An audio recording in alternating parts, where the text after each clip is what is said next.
Hello friends, take tips and tricks YouTube channel में आपका स्वागत है। तो आज हम इस वीडियो में बात करने वाले हैं रैम क्या होती है, रैम कितने प्रकार की होती हैं और डीडीआर क्या है, साथ ही डीडीआर 1, 2, 3 और 4 रैम में क्या अंतर है। हम रैम को देखकर कैसे पहचान सकते हैं कि यह कौन सी डीडीआर रैम है, साथ ही कंप्यूटर में रैम की क्या इंपॉर्टेंस है। तो आप भी अगर इस तरह की वीडियो देखना पसंद करते हैं तो इस वीडियो को लाइक करके चैनल को सब्सक्राइब कर लीजिए, क्योंकि इस चैनल पर मैं लैपटॉप, डेस्कटॉप, सीसीटीवी से रिलेटेड एजुकेशनल वीडियो लाता रहता हूं। तो ज़्यादा टाइम ना वेस्ट करते हुए चलो वीडियो को स्टार्ट करते हैं।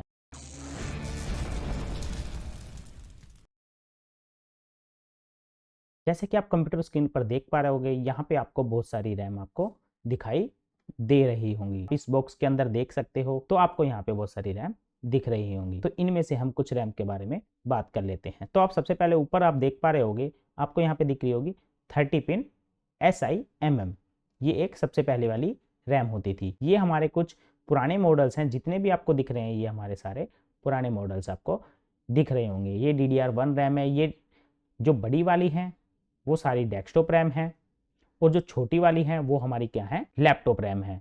जैसे कि आप देख सकते हो ये जितनी भी हैं ये लैपटॉप की रैम है और ये वाली भी लैपटॉप की रैम है। जो बड़ी वाली हैं वो हमारी डेस्कटॉप की रैम होती है। तो अब हम देख लेते हैं व्हाट इज रैम। रैम क्या है? रैम का पूरा नाम रैंडम एक्सेस मेमोरी है। यह एक हार्डवेयर डिवाइस है जो कंप्यूटर पर नोटिफिकेशन को स्टोर एंड रिट्रीव करने की परमिशन देता है। यह कंप्यूटर की टेम्परेरी मेमोरी होती है। यूजर द्वारा इनपुट किया गया कोई भी डाटा सबसे पहले रैम में स्टोर होता है और फिर जरूरत पड़ने पर CPU द्वारा रैम से प्राप्त कर लेता है। रैम में डाटा टेम्परेरी फॉर्म में सेव रहता है। कंप्यूटर शटडाउन होने पर या पावर सप्लाई बंद होने पर रैम में स्टोर डाटा सारा डिलीट हो जाता है। इसीलिए रैम को वोलेटाइल मेमोरी या अस्थायी मेमोरी भी कहा जाता है। रैम कंप्यूटर, स्मार्टफोन से लेकर गेमिंग कंसोल आदि सभी डिवाइस में सबसे इंपॉर्टेंट कंपोनेंट्स में से एक है। रैम के बिना कोई भी कंप्यूटर सिस्टम बहुत ही धीमी गति से कार्य करेगा। रैम डिफरेंट कैपेसिटी या साइज की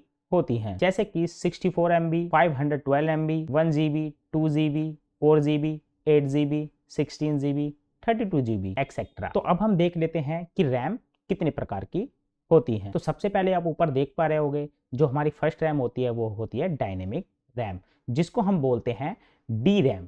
ठीक है। उसके बाद जो हमारी सेकंड जो रैम होती है वो है सिंक्रोनियस रैम, जिसको हम SD रैम बोलते हैं। उसके बाद जो हमारी थर्ड रैम होती है वो है स्टैटिक रैम, जिसको हम S रैम बोलते हैं। तो सबसे पहले हम देख लेते हैं डायनेमिक रैम क्या होती है। डी रैम का full form dynamic random access memory होता है। कंप्यूटर मेमोरी की कैटेगरी में डायनेमिक रैम सबसे साधारण मेमोरी होती है। इस मेमोरी को बार बार रिफ्रेश करने की आवश्यकता पड़ती है। यह 1 सेकंड में लगभग 1000 बार रिफ्रेश होती रहती है। साथ ही हर बार रिफ्रेश होने पर इसमें स्टोर्ड सब्जेक्ट डाटा को मिटा देता है। इसीलिए जल्दी जल्दी रिफ्रेश होने के सिम्टम्स के कारण ही इसकी दूसरी रैम की एक्सपेक्टेशन बहुत स्लो होती है। तो अब हम देख लेते हैं सिंक्रोनियस रैम क्या होती है या फिर SD रैम। SD रैम की full form synchronous dynamic random access memory होती है। इस प्रकार की memory chip general D RAM की तुलना में ज्यादा तेज होती है। इसका वर्क भी डायनेमिक रैम की तरह ही होता है, बट इसकी जो स्पीड होती है वो डायनेमिक रैम से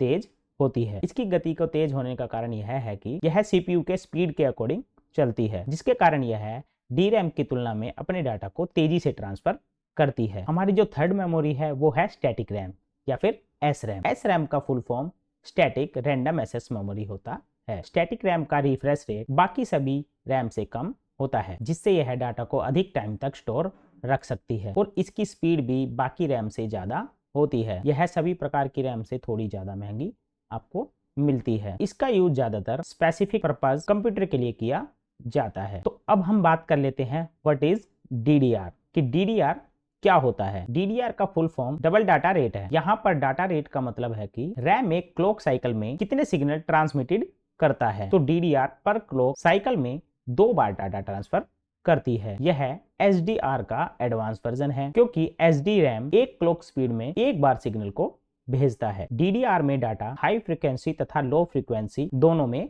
होता है, लेकिन SDR में डाटा केवल हाई फ्रीक्वेंसी पर होता है। तो इस तरह हम देखते हैं कि DDR में SDR की तुलना में दुगनी तेजी से डाटा का ट्रांसमिशन होता है, इसीलिए इसे डबल डाटा रेट कहते हैं। जैसा कि आप कंप्यूटर स्क्रीन पर देख पा रहे होगे, आप यहाँ पे देख सकते हो सबसे पहली जो रैम है वो DDR1 है। उसके बाद यहाँ पे आप देख पा रहे होगे DDR2 रैम, उसके जस्ट नीचे ही DDR3 रैम है एंड जस्ट लास्ट में आप देख पा रहे होगे DDR4 रैम। तो अब हम बात कर लेते हैं DDR1, DDR2, DDR3 और DDR4 रैम में क्या अंतर है। तो आप स्क्रीन पर देख पा रहे होगे यहाँ पे क्या है, आपकी रैम के नाम है। उसके बाद यहाँ पे इसकी रिलीज डेट है, यहाँ पे आप देख सकते हो इसकी क्लॉक रेट एंड उसकी ट्रांसफर रेट, और लास्ट में वो कितनी वोल्टेज को यूज करती है। इट मीन्स कि लास्ट में उसकी वोल्टेज है। तो सबसे पहले हम DDR1 के बारे में बात कर लेते हैं। तो आप यहाँ पे देख सकते हो DDR1 रैम जो कि 2000 में रिलीज हुई थी। उसके बाद इसकी जो क्लॉक रेट रहती थी वो 100 से 200 तक क्लॉक रेट इसकी मिल जाती थी। उसके बाद यहाँ पे आप देख पा रहे होगे इसकी जो ट्रांसफर रेट थी वो क्या थी, 200 से 400। इट मीन्स कि 200 से 400 मिली सेकेंड में आपको यहाँ पे मिल जाती थी। और ये जो वोल्टेज होती थी उसको 2.5 या 2.6 वोल्टेज आपको यहाँ पे लेती थी। ठीक है, उसके बाद हम यहाँ पे बात कर लेते हैं DDR2 के बारे में। ठीक है, जो कि 2003 में रिलीज हुई थी और साथ में आपकी जो इसकी क्लॉक रेट मिल जाती थी वो 200 से 400 आपको यहाँ पे मिल जाती थी। उसके बाद इसकी जो ट्रांसफर रेट थी वो आपको 400 से 1000 मिली सेकेंड के आपके यहाँ पे मिल जाती थी। और इसकी जो वोल्टेज यूज करती थी वो है 1.8 वोल्टेज।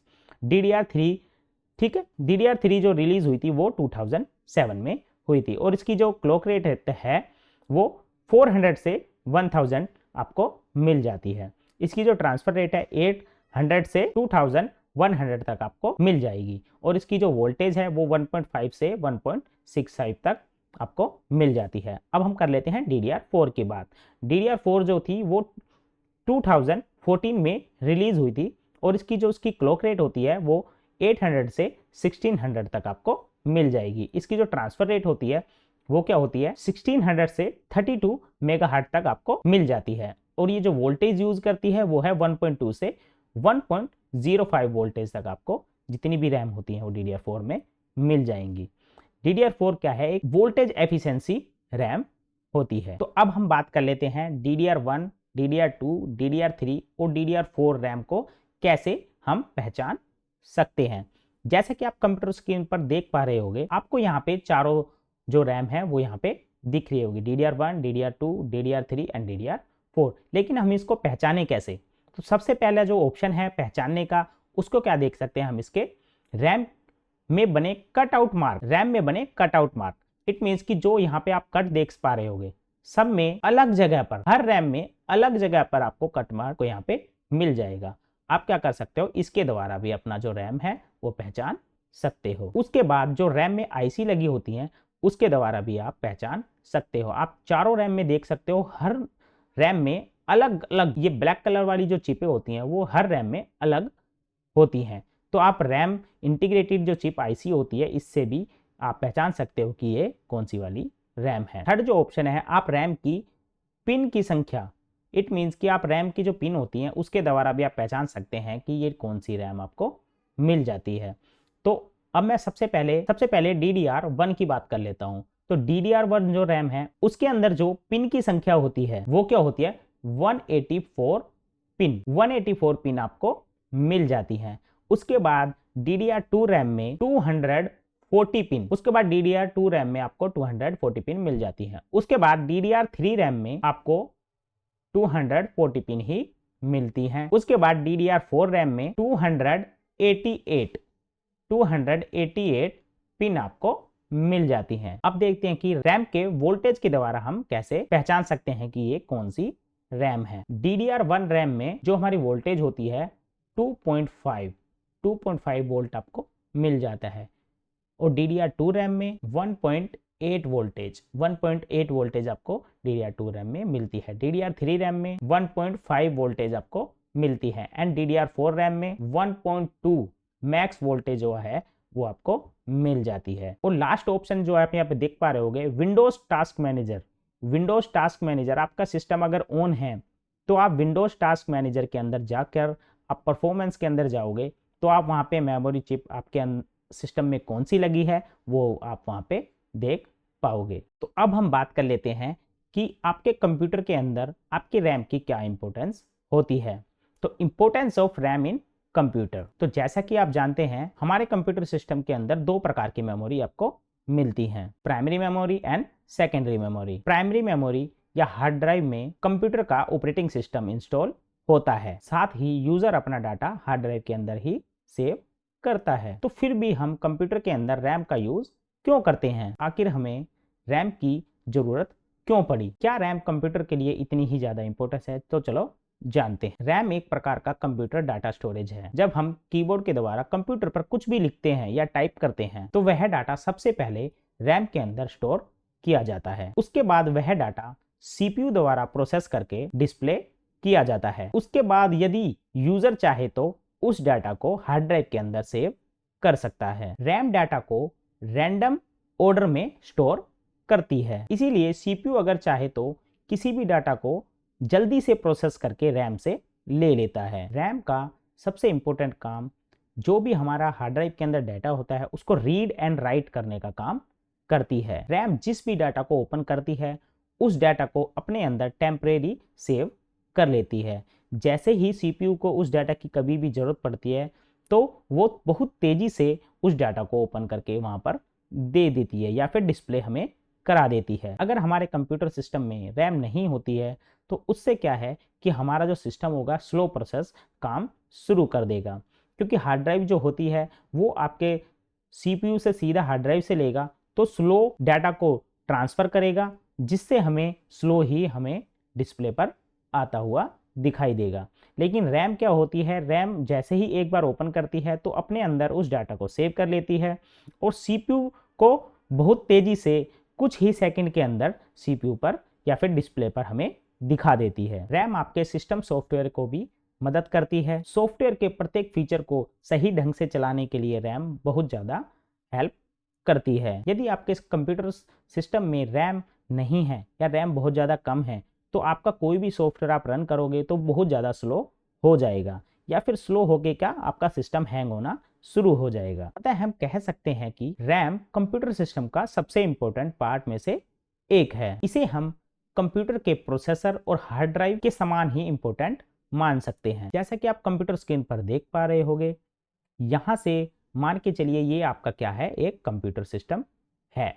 ठीक है, आपका हम जो यूज़र होते हैं वो यहाँ से कोई भी टाइप करेगा, कोई भी इमेज या कोई भी डॉक्यूमेंट ओपन करेगा तो यहाँ से क्या करेगा, वो सीधा सबसे पहले रैम के ऊपर जाएगा। रैम क्या करेगी, आपके जो हार्ड ड्राइव है वो जो आपकी जो डॉक्यूमेंट्स है, जो पिक्चर्स है, जो भी आपने ओपन किया है, कुछ भी टाइप किया है, वो हार्ड ड्राइव के अंदर से क्या करेगा, कॉपी कर लेगा।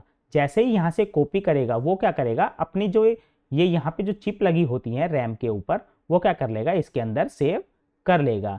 जितनी भी चिपें होती हैं वो यहाँ पे सेव कर लेगा और आपके कंप्यूटर स्क्रीन पर शो कर देगा।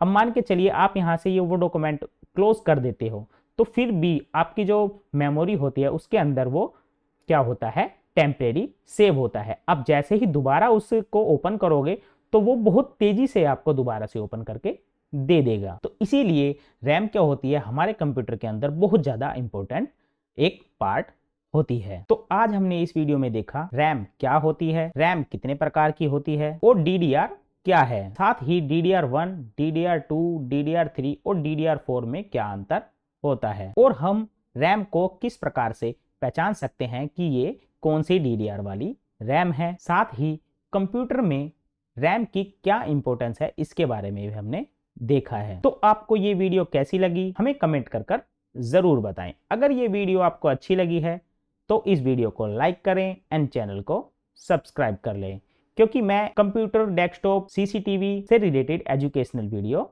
लाता रहता हूं। तो आज के लिए इस वीडियो में इतना ही। Thank you. तो मिलते हैं नेक्स्ट वीडियो में।